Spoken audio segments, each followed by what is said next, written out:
Olá, alunos do quarto ano, estamos aqui para realizar nosso desafio Kids, certo? O desafio número 1. Então, vocês vão abrir o livro no caso do desafio, né? Na questão número 27. Esse primeiro desafio, ele está relacionado ao primeiro semestre, que corresponde ao primeiro e segundo bimestre, ok? Então, vocês têm que ter em mãos o livro 1 e o livro 2. Questão 27 do desafio 1 diz assim: uma mistura é o resultado da reunião de duas ou mais substâncias em nosso cotidiano. Muitas dessas misturas podem ser absorvidas, observadas nos alimentos ou nos produtos que utilizamos.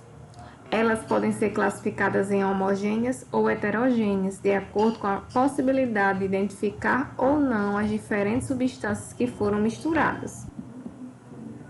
Com base nisso, observe os exemplos de mistura nas imagens a seguir e marque a alternativa que as classifica corretamente como misturas homogêneas ou heterogêneas. Vocês estão vendo aqui café, salada de frutas, suco de laranja, água e óleo de coco, né? São 4 tipos de misturas. Letra A diz o seguinte: misturas homogêneas, salada de frutas e óleo de coco. E água e óleo. Misturas heterogêneas, café e suco de laranja. B. Misturas homogêneas, café e óleo, café, água e óleo. Misturas heterogêneas, salada de fruta e suco de laranja. Letra C. Misturas homogêneas, café e suco de laranja. Misturas heterogêneas, salada de fruta e água e óleo. E D. Todas as misturas mostradas são heterogêneas. Aonde você vai procurar essa resposta? Vou mostrar agora. Todo mundo vai pegar o livro 1, certo? E vai para a página 139 procurar essa resposta aí. Aqui na página 139 vocês vão ver, né, algumas misturas parecidas com a da questão. Vamos agora para a questão número 28. Os materiais podem sofrer mudanças por diferentes fatores, entre eles o aumento ou a diminuição da temperatura. Alguns materiais podem voltar a ser como eram, ou seja, podem retornar à temperatura anterior após um período de tempo. Outros, todavia, após sofrerem mudanças, não retomam a sua antiga forma. Ou seja, esses materiais, né, que conseguem voltar à sua forma original, eles geralmente sofrem mudanças reversíveis, né? E quando eles não conseguem voltar a ser como eram antes, as mudanças são chamadas de irreversíveis. Com base nisso, assinale a alternativa que apresenta um exemplo de mudança reversível e um exemplo de mudança irreversível. Então, você vai procurar a alternativa que tenha uma transformação, certo? Tanto que pode voltar ao normal de como ela era no início, e uma mudança que não pode voltar a ser como era antes, ou seja, irreversível. Então, preste atenção nas duas mudanças, né? E vejam se quem é quem, né? Quem está relacionado a quem. Letra A. Derreter um cubo de gelo e amassar uma folha de papel. B. Fazer um bolo e queimar uma folha de papel. C. Dilatar um trilho de ferro e derreter um chocolate. D. Derreter um cubo de gelo e queimar uma folha de papel. Então, existem algumas mudanças que mesmo depois do fato que aconteceu aí, da experiência, ela pode voltar a ser como era antes, certo? Pode reverter. E existem outras que não conseguem voltar a ser como era do início, né? Voltar a ser original, vamos dizer assim. Então, você tem que analisar e marcar a alternativa correta. Você pode pesquisar no livro 1, certo? Na página 157 e 158, que fala sobre as transformações reversíveis e fala também sobre as transformações irreversíveis. Vamos lá, agora nós iremos para a questão 29. Todas as espécies que vivem em um mesmo ambiente são interligadas por meio da alimentação. Isso porque uma espécie serve de alimento para outra, compondo as cadeias alimentares. As cadeias alimentares são formadas por seres produtores, que são fotossintetizantes, consumidores, e os consumidores que não produzem seu próprio alimento, e também tem os decompositores, que desenvolvem os nutrientes que existem na matéria orgânica para o ambiente. Aqui vocês estão vendo um exemplo de cadeia alimentar, ok? Com os produtores, consumidor primário, secundário, terciário e os decompositores. Vocês podem pesquisar mais a fundo sobre as cadeias alimentares nas páginas 141 a 151. Vamos ler a questão agora. Com base nas informações na cadeia alimentar representada na imagem, marque a alternativa que representa de maneira os seres vivos produtores, consumidores e decompositores. Então, vocês irão observar esses números que tem aqui na imagem. O número 1, esses daqui, ó, os cogumelos, representam quem? Os consumidores.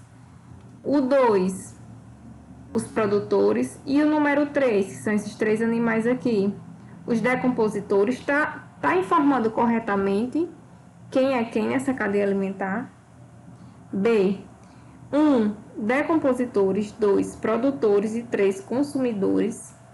C, 1, decompositores, 2, consumidores e o número 3 são os produtores. Letra D, o 1 são os produtores, 2, consumidores e o número 3 são os decompositores. Vocês vão no livro, né, da página 141 a 151 e vão fazer uma leitura, né, mais aprofundada. Eu vou mostrar para vocês. É só logo de início, na página 141, certo? Do livro 2, vocês já conseguem identificar, olhando essa imagem aqui, já conseguem identificar também o que tem na questão de vocês, certo? Mas vocês podem fazer uma leitura da página 141 a 151. Primeira coisa que vocês vão olhar é isso daqui, ó, essa imagem aqui, que fala sobre os níveis tróficos, que é justamente a posição de cada um na cadeia alimentar. E agora nós iremos para a última questão do desafio 1, que é a questão número 30. Matéria e energia passam de um elo a outro da cadeia alimentar, dos produtores aos consumidores e destes aos decompositores. Parte da energia é consumida em cada elo pelas atividades que os seres vivos desenvolvem para sobreviver. Aos últimos elos sobram parcelas cada vez menores de energia. Daí, falarmos em fluxo de energia. No caso da matéria, falamos em ciclo da matéria, uma vez que não há perda ao longo da trajetória. Marque a alternativa correta sobre a informação do texto. Letra A. Ao passar de um elo a outro da cadeia alimentar, a matéria é reutilizada. A energia, não. B. No ciclo da energia, os nutrientes são reutilizados por meio da ação dos decompositores. C.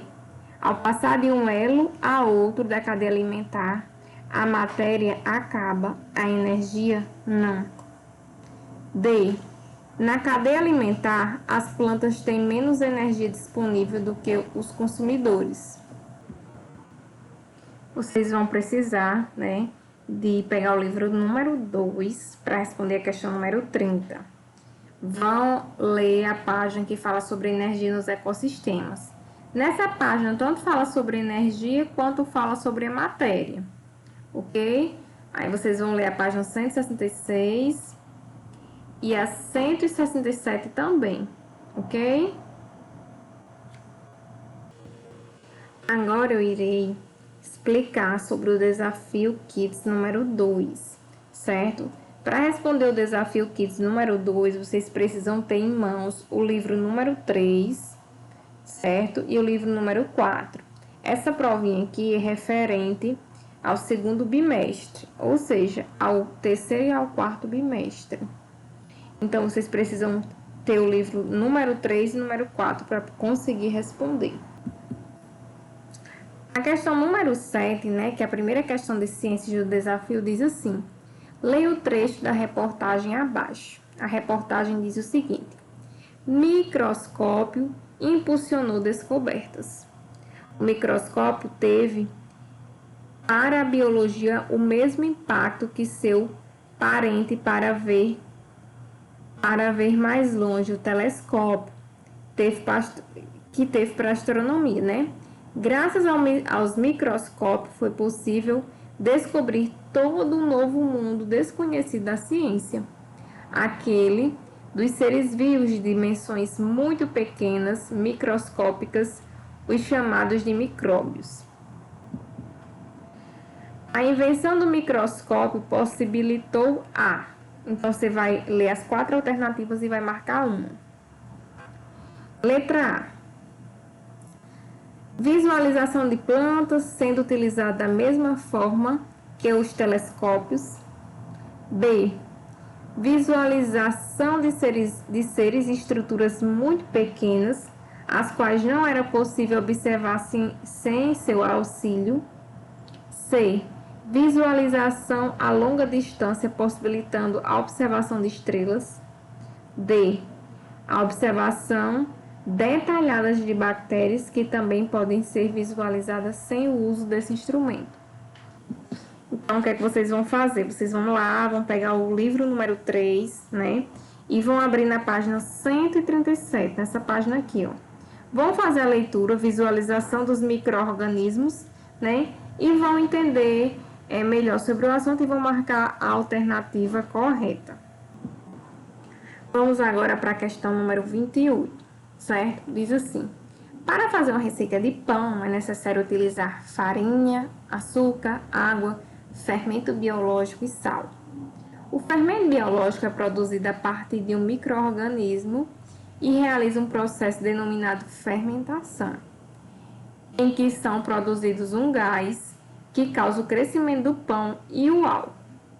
Vocês estão vendo aqui uma imagem que mostra esse processo de fermentação, né? Vocês podem olhar essa fitinha que está marcando aqui, né? E vocês vão ver que na última etapa,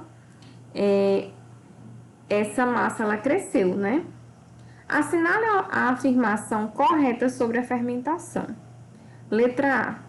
O gás formado pela fermentação e que promove o crescimento da massa é o oxigênio. B. O álcool produzido pela fermentação permanece no pão após a massa ser assada. Será que o álcool permanece nessa massa depois de assada? C. As leveduras utilizam o açúcar presente na massa para transformá-lo em álcool e gás carbônico. D. No momento do consumo, os pães ainda apresentam as leveduras, pois elas resistem às altas temperaturas do forno. O que é que vocês vão fazer? Vocês vão, no livro 3, na página 148, aqui nessa página, e vão dar uma lida aqui sobre a importância da fermentação. Aquela mesma imagem da questão está aqui, né? Vocês fazendo uma leitura dessa página aqui, vocês vão conseguir entender e marcar a alternativa lá. Vamos para a questão 29 agora. O mosquito Aedes aegypti é o vetor de doenças virais comuns no Brasil. Esse inseto vive perto dos seres humanos e pode ser encontrado em ambientes urbanos. Uma das principais formas de prevenção das doenças transmitidas pelo inseto está relacionado ao combate aos criadores dos mosquitos. Assinale a alternativa em que é citada uma doença viral transmitida por esse inseto. Que doença dessas aqui é transmitida pelo mosquito Aedes aegypti? Letra A, o botulismo. B, a gripe. C, a cólera. D, a zika. Vocês podem estar pesquisando na página 160 do livro, certo? Do livro 3, viu, pessoal? Que fala sobre a dengue, chikungunya, zika e febre amarela. Fala do mosquito Aedes aegypti, certo? E eu aconselho vocês darem uma olhadinha aqui nesse quadro. Façam toda a leitura da página e dêem uma olhada aqui nesse quadro, que vocês vão descobrir qual a doença que é transmitida pelo mosquito Aedes aegypti, ok? E por fim, vamos para a última questão aqui, número 30. Cláudio desejava vender a sua casa e, por isso, tem recebido pessoas interessadas no imóvel. Uma das compradoras em potencial, Aninha, perguntou a Cláudio em qual lado da casa o sol bate pela manhã. E ele respondeu que é no lado em que fica a sala. Ao dar essa resposta, Cláudio estaria afirmando que a sala está voltada para o lado em que o sol nasce no horizonte, ou seja, para a direção A, leste, B, sul, C, oeste, D, norte. Pessoal, vocês têm que marcar a opção aqui em que o sol nasce, certo? O ponto cardeal onde o sol nasce. Aí onde é que vocês podem pesquisar? Pessoal, vocês vão precisar do livro número 4, certo? E vão precisar ir na página 120. Quando vocês chegarem na página 120, vocês vão ver, certo, essa imagem aqui. E vocês vão dar uma lida sobre os pontos cardeais e vão descobrir em que ponto cardeal o sol ele nasce. Ok? Depois é só ir lá na alternativa e marcar a correta. Então, nós encerramos a questão número 30 com desafio de ciências. Ok?